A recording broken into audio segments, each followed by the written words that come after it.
If you have very few friends, or none at all, there's a good chance you've wondered what's wrong with you. Society quietly teaches us that popularity equals value, that having a big social circle means you're doing life right. But psychology tells a very different story. In fact, many people with few friends aren't broken, antisocial, or unlikable. They simply have traits that don't thrive in shallow, surface-level social environments. And once you understand these traits, your loneliness may start to make a lot more sense. The first trait is high self-awareness. People with few friends often spend a lot of time inside their own mind. You reflect. You analyze your behavior, your emotions, your mistakes, and your growth. While others distract themselves with constant social noise, you sit with your thoughts.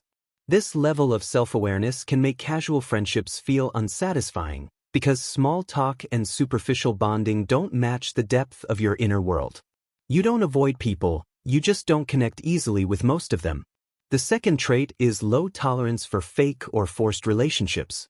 You can sense when conversations are performative, when people are masking, competing, or pretending. And instead of playing along just to belong, you pull back. This doesn't mean you think you're better than others. It means your nervous system rejects inauthenticity.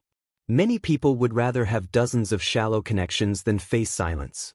You choose silence over pretending, and that choice naturally reduces your social circle. The third trait is emotional independence.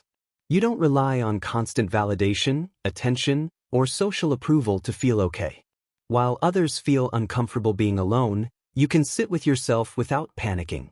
This independence is rare, but it comes with a trade-off.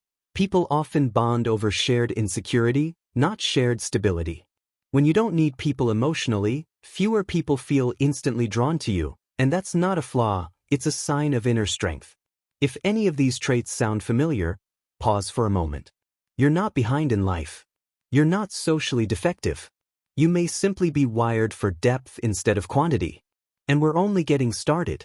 If this resonates with you so far, stay with me. The next traits go even deeper, and they might explain why you've always felt different in social spaces, even when you were surrounded by people. The fourth trait is a deep need for meaningful connection. You don't bond easily because you don't bond lightly.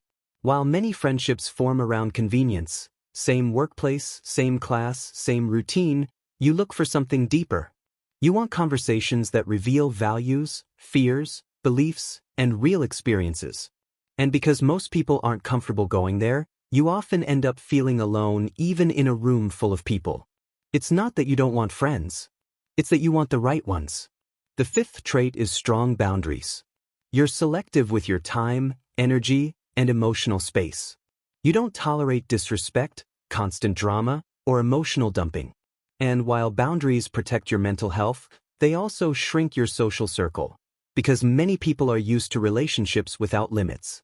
When you stop overgiving, overlistening, and overexplaining, some people naturally fall away.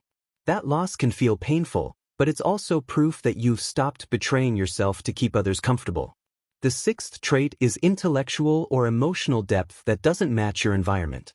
You may think deeply, feel intensely, or question life more than the people around you.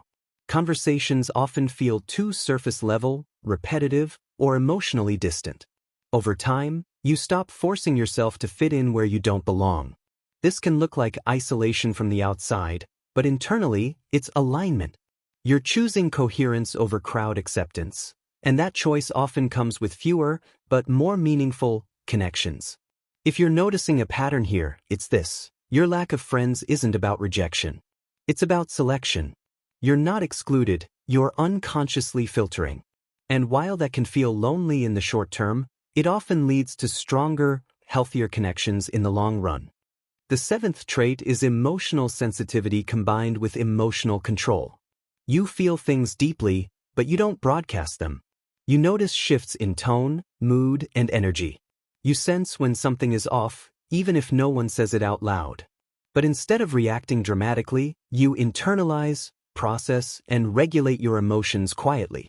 To others, this can make you seem distant, reserved, or hard to read. In reality, you're highly attuned, but selective about what you reveal. This emotional depth often creates a gap between you and people who express everything outwardly and bond through shared chaos.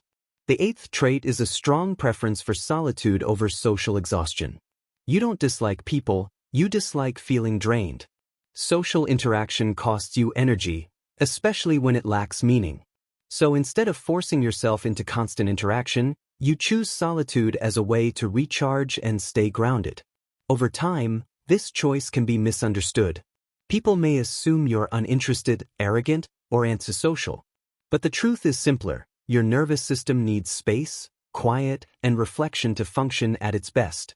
And once you honor that need, you stop chasing friendships that come at the cost of your peace. These two traits together often create a paradox. You're deeply emotional, yet outwardly calm. You crave connection, yet protect your solitude. To the wrong people, this feels confusing. But to the right people, the ones who value depth, presence, and emotional maturity, it feels grounding. The challenge is that those people are rare. And until you meet them, it can feel like you're walking alone through a world that doesn't quite speak your language. If this part resonated, you're likely not lonely because you lack social skills. You're lonely because your inner world is rich, and not everyone knows how to enter it. Next, we'll talk about the last two traits, and why having few or no friends might actually be preparing you for the most important relationships of your life. The ninth trait is a low tolerance for shallow social dynamics.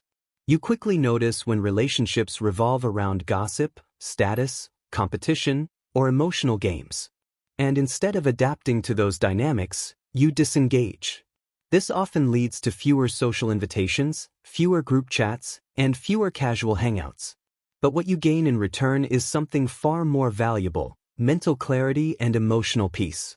You'd rather have no friends than friendships that slowly drain your sense of self. The 10th trait is a strong sense of identity that doesn't depend on belonging.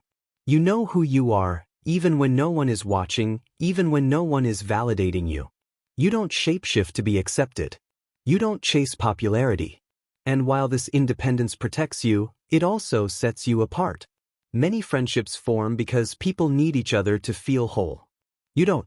And when you don't need to belong, belonging becomes rarer, but more meaningful when it finally happens. So if you have few friends, or none at all, this isn't a verdict on your worth.